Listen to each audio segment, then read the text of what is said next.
Thank you very much. Please, please. Great occasion. I want to welcome everyone to the White House. We're here today to announce a vital new action that we're taking to help former inmates find a job, live a crime-free life, and succeed beyond their wildest dreams.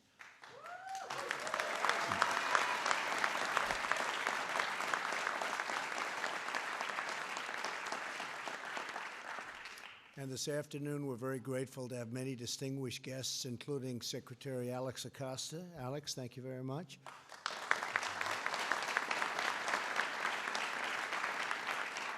Governor Phil Bryant. Thank you, Phil, very much, very much.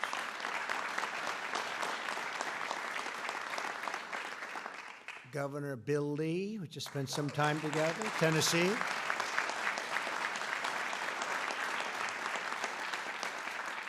And I have to say, my administration is focused on lifting up all Americans, and that's exactly what we're doing with this. As part of our Working Families agenda, we've expanded apprenticeships and job training. We've delivered historic tax cuts, the biggest ever in the history of our country, and regulatory reform, and we've increased access to affordable health care and child care. So it's been really important. Thank you.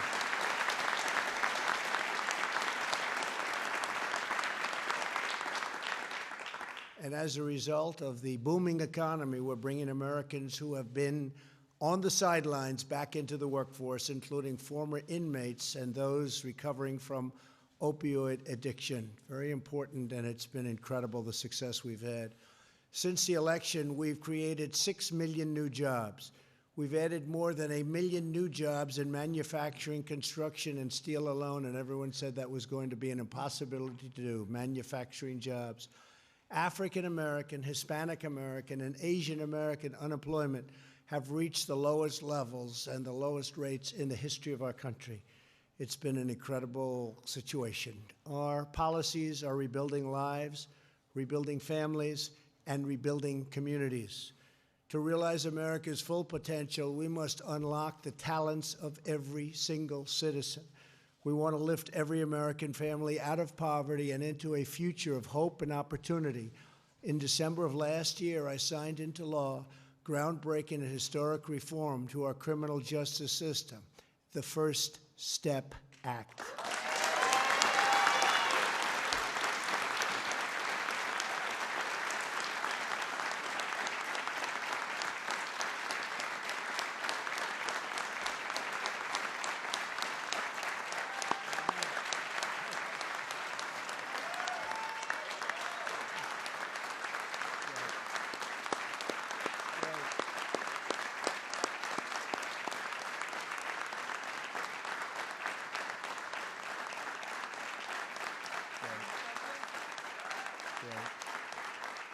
That's terrific. Thank you. Thank you very much. I think you like it. It is true, though. Since we got it passed, nobody realized how tough it was. They've been trying to do it for many years, and many, many years, and nobody thought they could do it, and we got it done. But we had tremendous conservative support and tremendous liberal support. It was very bipartisan. Some of the most conservative people, I know Mike Lee was in favor of it, and Chuck Grassley was in favor of it. And then on the other side, you had people that, frankly, I didn't think would be signing too many of the things that I wanted to do, Phil Bryant, you know? But they all wanted it, and it's something that I'm very proud of. And Jared and Ivanka were incredible, and they really pushed it.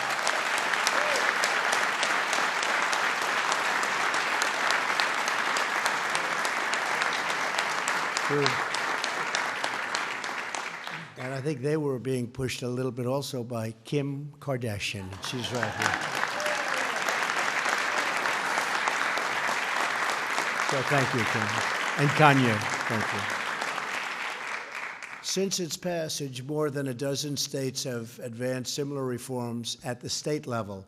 Now we must make sure that the Americans returning from prison get a true second chance, right?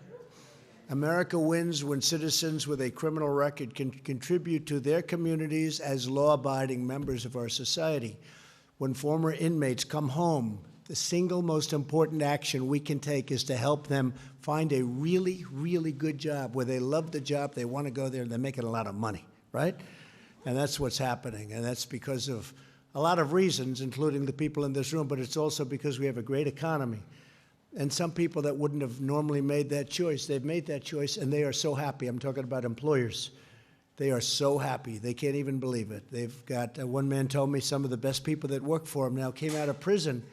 And these are people that a few years ago he would not have given a chance, and now he considers them among his best people. Too often, former inmates are not considered for jobs, even if they're qualified, rehabilitated, and ready to work, and that's why we're taking crucial steps to encourage business to expand second chance hiring practices.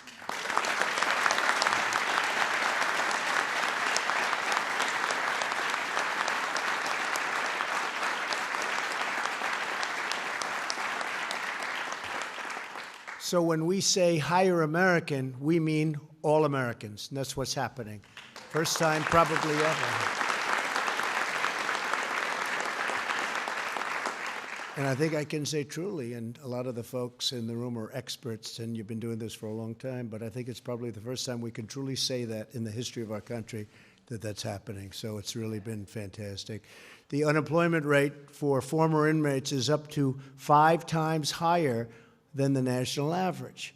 My administration has set an ambitious goal. We want to cut the unemployment rate for these individuals to single digits within 5 years, and we think there's a really good chance of doing it.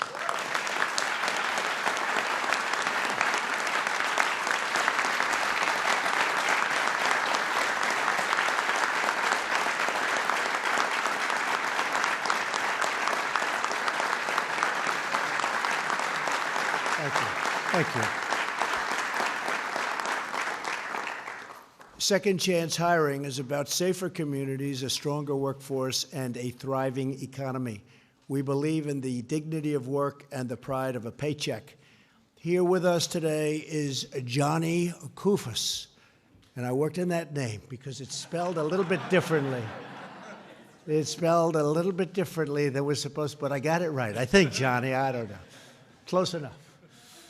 A lawyer who served time in prison for an alcohol-related accident and now runs a reentry program. He's done incredibly well. He's highly respected in the community. He's a tremendous guy. And John, maybe you could come up and say a few words, please. Okay.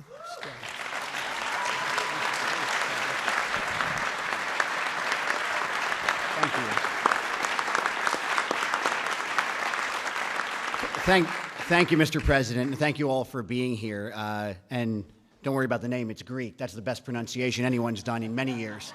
Again, my name's John Koufos, and Mr. President, your courage in criminal justice reform has made America safer, it's made America better, and it's made America more prosperous. So first and foremost, I want to thank you for that.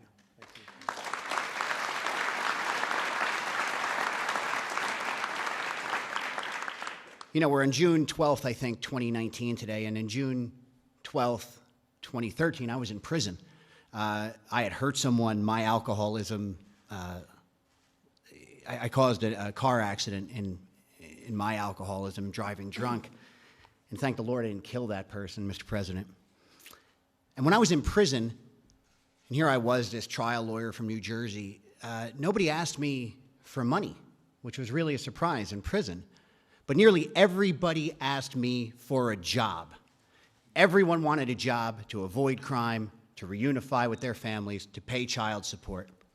And I never forgot that. And as my journey towards sobriety took shape, I was blessed with people like the folks in this room who gave me that second chance to contribute.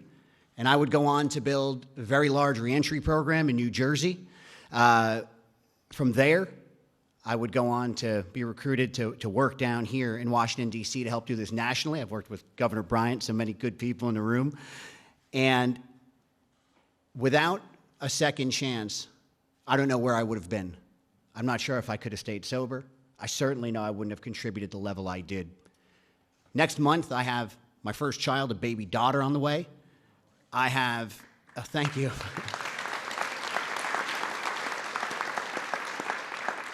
I'm married, and I have the ability to be standing here with you, Mr. President.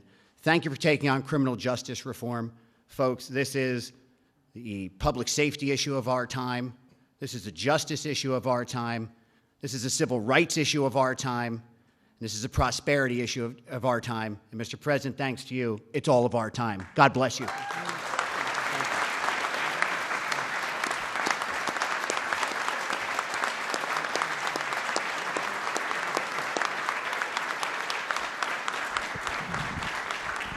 Thank you, John. That's incredible. That's an incredible story. And I can't tell you the job he's done. So respected. Across the federal government, we're giving former inmates the resources they need to make the most of their new lease on life. Today, the Federal Bureau of Prisons announced that it will work with employers to help those leaving prison to have a job lined up when they are released, something that pretty much has never happened before. Also, earlier today, the Department of Labor, Alex, that's good. He's done a great job. He's done a good job. Awarded $2 million to states to support fidelity bonds, which underwrite companies that hire former prisoners. We're expanding our Second Chance Pell Grant pilot program to allow individuals to use their time in prison to take college-level classes. That's great. That's great.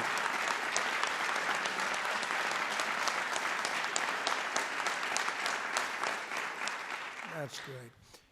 The Department of Energy has begun a new initiative to inform American workers, including former inmates, about great jobs in the booming energy industry, and that is a great industry.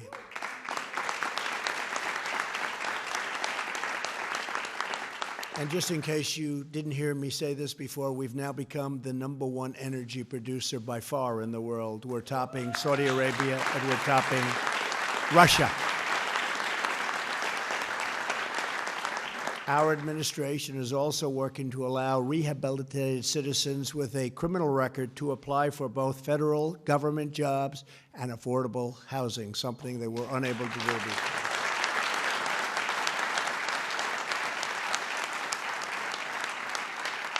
Here with us today is Marcus Bullock, who went to prison as a minor in 1996 and now runs a technology company, and he's doing a very good job. Marcus, please come up and say hello. You're here. Thank you.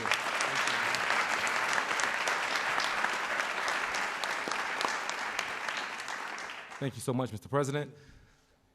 When I was in cell C12, I never thought that I would be standing here on this podium, so I'm going to suck all of this moment up while I'm standing right here. Thank you. Thank you. Thank you. Thank you. Thank you so much. When I was 15 years old, I made one of the worst mistakes of my life, and it landed me in front of a judge listening to him sentence me to 8 years in adult maximum security prisons. I grew up in a prison cell, and I'll tell you, that was some of the darkest times of my life. The depression that I fought, the battles on the prison rec yards that I saw every day, they became a big part of me, and they built this dark spirit that my mom began to see, and my mom made a commitment because she wanted me to understand that there was life after prison. There would be potential days that looked like this. And so my mom wrote me letters, and she sent me pictures every day for the remaining 6 years of my prison sentence until I came home so that she can show me the window to the world. And this is why I'm so grateful for what happens around the country, and we having conversations around the First Step Act and what we're doing now with these second chances, because even once I came home, it was still very challenging for me to get a job. After finally finding a job at a paint store, minimum wage job, and I was very, very grateful just to be able to get a job, and it was really only because of the way that they worded one of the questions on the application. It allowed me to be able to even eventually start my first business after prison, which was a painting business.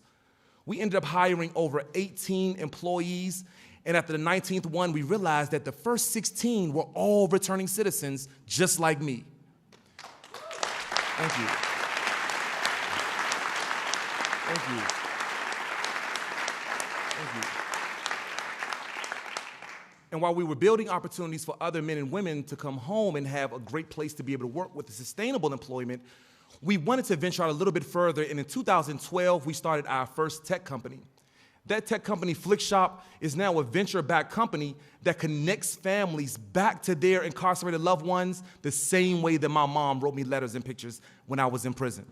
We've connected over 140,000 families around the country, and I'm so grateful because the resources that are flowing back into these prison cells using our tech is building the next generation of entrepreneurs, leaders, business executives like me, and great employees at some of you all's incredible companies. I'm so grateful to be a small part of the solution because we do understand that this crisis is huge. But with you guys' leadership, I feel very, very optimistic about the future of employment. Thank you.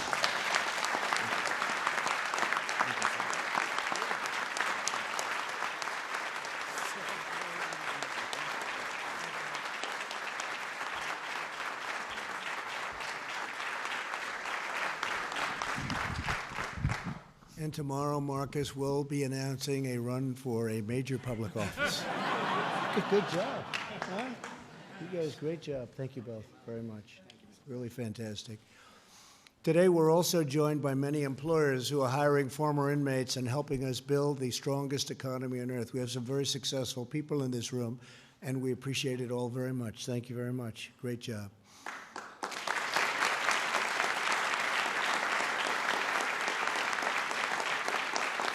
Among the leaders who join us today is Steve Preston, the CEO of Goodwill. Goodwill employs and provides training and other services for more than 100,000 former inmates each and every year. Steve, I want to thank you for the devotion and all that you do for a second chance. Steve? Steve? Yes, Steve. All right. Right. Well, thank you very much, Mr. President, for your leadership in the First Step Act and for working with Congress to pass this in a bipartisan fashion. That just sounds great, doesn't it? Yeah, it really does.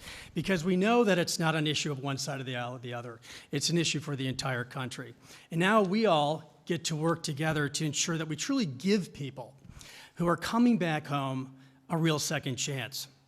You know, we all know about high recidivism rates. But it does not have to be that way. I know, because as the President said, last year alone, Goodwill worked with over 100,000 second chance individuals. And with the right kind of support, those recidivism rates plummet, and in their place come high success rates.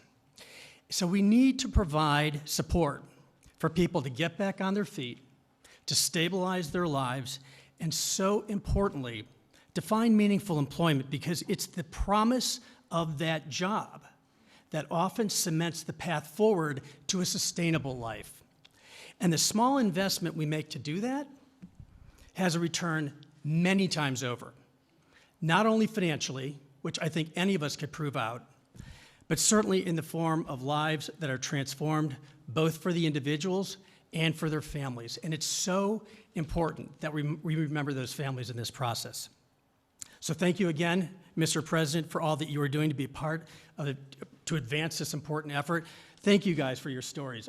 These are, like, there's no better testimony than to see what's happening here. And there are other people around the country that have the same experience if they're given the right chance. Thank you. Thank you. Thank you.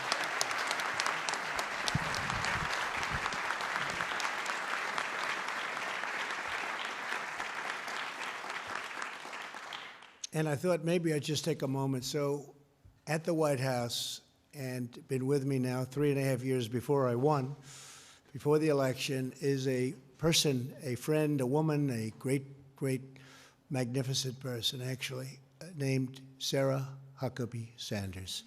And she's very popular. She's very popular. And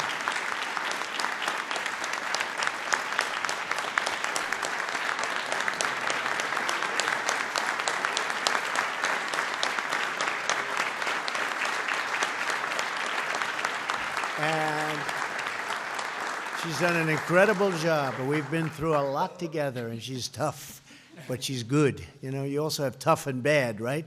She's tough and she's good. She's great. And she's going to be leaving the service of her country, and she is going to be going, I guess you could say private sector, but I hope she's going to, she comes from a great state, Arkansas. That was a state I won by a lot, so I like it, right? But we love Arkansas, and she's going to be going back to Arkansas with her great family. Her husband is a fantastic guy, and her family. And I don't know, Phil and folks, if we can get her to run for the governor of Arkansas, I think she'll do very well. And I'm trying to get her to do that. But I just saw her in the room, and I really wanted to call her up. She is a special person, a very, very fine woman. She has been so great. She has such heart. She's strong, but with great, great heart. And I want to thank you for an outstanding job. Yes, sir. And thank you. Come. Thank you, honey. Thank you. Thank you so much.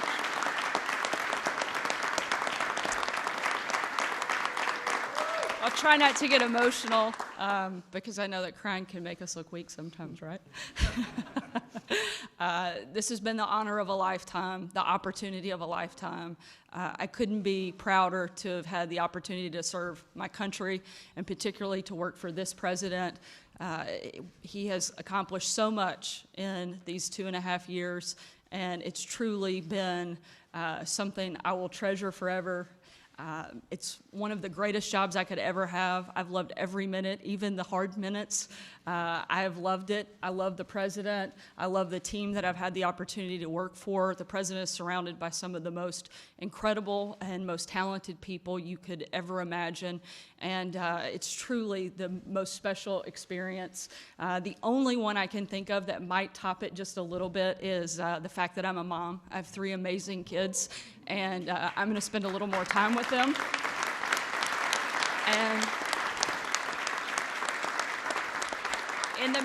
in the meantime, I'm going to continue to be one of the most outspoken and loyal supporters of the president and his agenda, and I know he's going to have an incredible 6 more years and get a whole lot more done, like what we're here to celebrate today, and I don't want to take away from that, so I certainly want to get back to the tremendous thing that the people behind me have done, and thank you so much, Mr. President. It's truly an honor.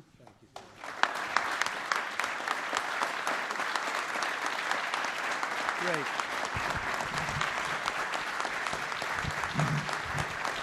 Great person. Great person. Thank you, Sarah. Great. She's a warrior. You guys know what warriors are, right? Yeah, you're warriors. We're all warriors. We have no choice. We have to be warriors in this world, but she is a warrior. Thank you, Sarah, very much. We're also glad to have with us the president of the Society for Human Resource Management, Johnny Taylor. And where's Johnny? Where's Johnny? Come here, Johnny. And this guy is some guy and some athlete, that I can tell you. So maybe you could just talk a little bit about what we're doing and how well you're doing with it, right? Thank you, Johnny. Thank you.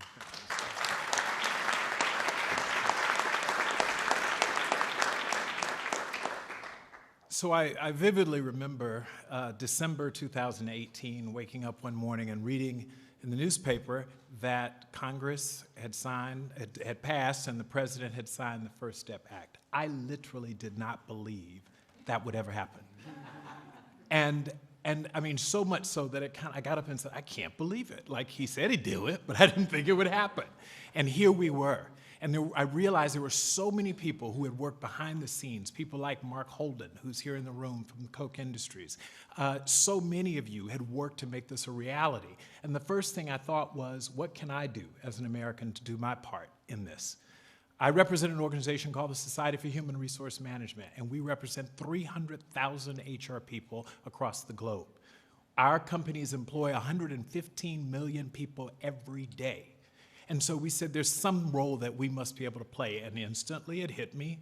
What's the next step? What we know is that once people get out of incarceration, too often they return because they can't find a job. These aren't bad people. They're people who are trying to survive. And we can play a role in that if we can help remove some of the barriers, those barriers that lead to high levels of recidivism. Again, no one wants to go back. And so what we needed to do is figure out how we could play a role, the country's human resources professionals, to remove the barrier of employment.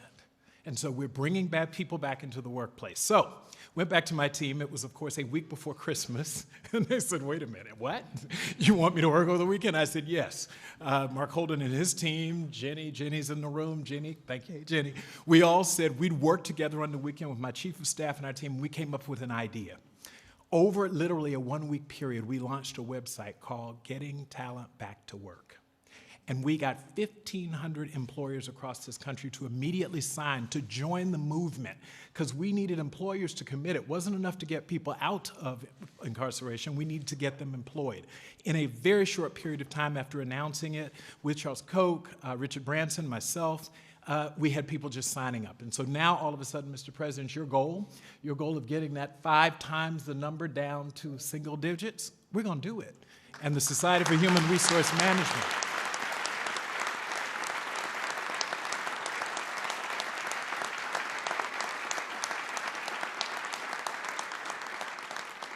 SHRM and our 300,000 members are committed. We're going to play our role. We're going to be warriors to get these warriors back to work. Thank you. God bless you all.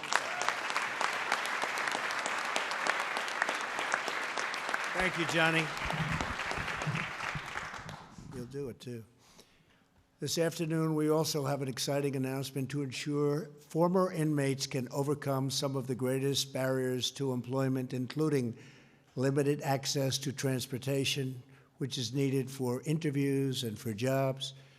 To make this announcement, I'd like to invite up a very special guest and a powerful advocate for not only justice reform, but just a good person. And I hear she's starting to study law. She's also one of the most successful people in the entertainment business. Soon she'll be one of the most successful lawyers. I hate to tell all my lawyers back there. But I knew her father, and I tell you, she's got good genes, that I can tell you. Good genes for everything. And she's been a real friend, and her husband has been a real friend of mine, Kim Kardashian West.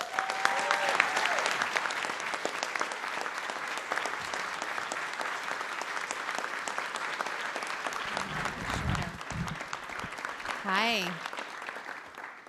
It really is such an honor to be here today, so thank you. My whole journey with criminal justice reform started about a year ago when I came to see the president after speaking to Ivanka and Jared, who really fought for me to get here. And I pled the case of Alice Johnson, who the president granted clemency to. And after that, I really spent so much time going to different prisons because I really had no connection to anybody on the inside and really just felt like for me, I am at the place in my life that I wanted to make a difference and just wanted to do the right thing, but I didn't know how or what to do or even really what was going on. And so after going to visit so many different prisons and really sitting down with lifers, with every situation you can possibly imagine, my heart just completely opened up and I wanted to do more. So I started to study the law, which is, law school basically in California. And my attorneys are here today, Aaron and Jessica from Cut 50. They, thank you. So the best part of it is I learned so much that I don't even know if, I don't want to speak for anybody in law school, but I learned so much just basically working on memos and being the assistant to them while the First Step Act was happening and learning how you get bills passed and working on it from the ground up. So to get the president's support and to see it come to fruition was magic. And the one thing that I just realized that needed so much support that I'm happy to help and be supportive where I can, was the reentry of people coming home and seeing the lack of support that really existed, whether it's housing or the amount of letters that I get with people just needing transportation to job interviews, to jobs. These people want to work. They want the best outcome. And I'm so happy to be here today amongst people that want the same thing and that really believe in supporting their reentry. So I'm so happy to announce today that we have a ride-share partnership where formerly incarcerated people will be gifted gift cards so that they can get rides to and from job interviews, to and from jobs, family members, and that is so important, so needed.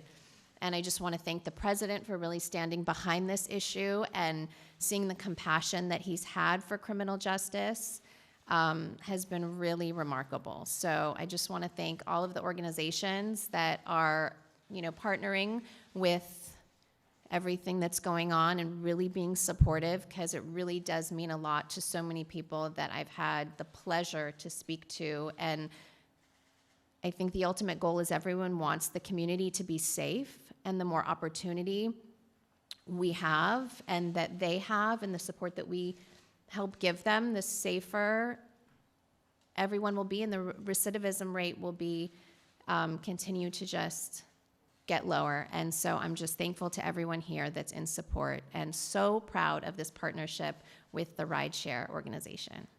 So thank you.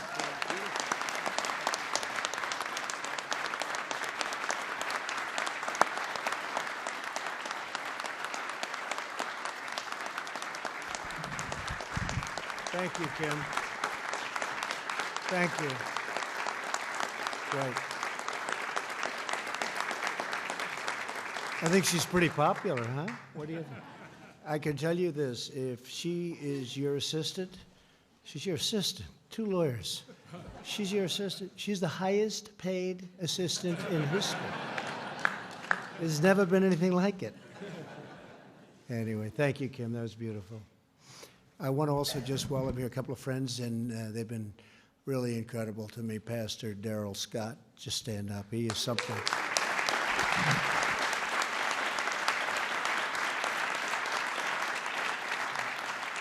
He's a religious man, but I watched him on CNN so often, and, I wouldn't say that's the friendliest, and I watched you take apart people like they were nothing. So thank you, Pastor. He's a pastor. 2020, we'll do it again. We're going to do it again. And Pastor Paula White, thank you, Paula. That support has been incredible. Thank you, Paula. Thank you very much. Great job. Right from the beginning, both of them. In every action we take, we are revitalizing our cities, restoring hope to our communities, and uniting citizens all across our country. We're helping families grow their incomes and attend the schools of their choice, earn a great living, and have a truly rewarding career.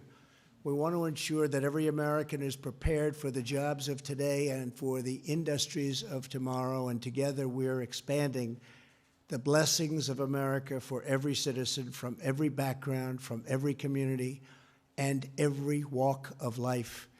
We are breaking down old barriers, tearing down yesterday's obstacles, and replacing the failures of the past with the bright and limitless future. That's what we have going. It's a limitless future. So many people in this room and so many people outside of this room, they're given a second and in some cases a third chance, in all fairness. And I will say they are really, really producing. It's a great thing to watch. You know all about it, and you know about it very well. And thank you. Thank you, Mr. President. We really appreciate you being here. And we'll not stop until everyone in our national family can achieve their own beautiful American dream. I want to thank everybody for being here. God bless you. God bless America. Very much appreciated. Thank you all very much.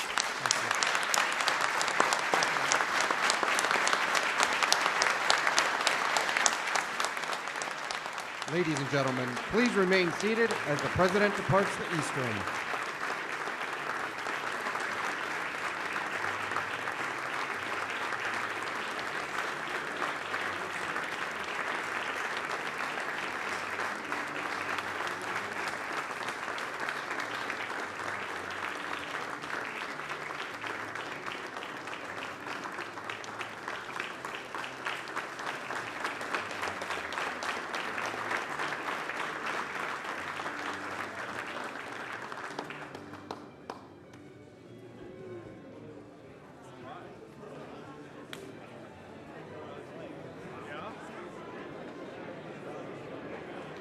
Hey, did you ever get a hold of DOJ's guidance on First Step? Yeah, I'm trying to get a hold of that now. Oh my gosh. That's all I'll email you and remind you. Yeah, I'm sorry, I did. I just want In to the see what they're transition, saying. I 'Cause kind of want to lost. see what they're going to concede in my Sixth Circuit case. I think lost they're a gonna bunch of concede. emails when I transitioned. Oh yeah. So I will get it though. Yeah, you need to look at it, and I am sorry that you didn't because I wanted you to see that. I'm serious about Park City.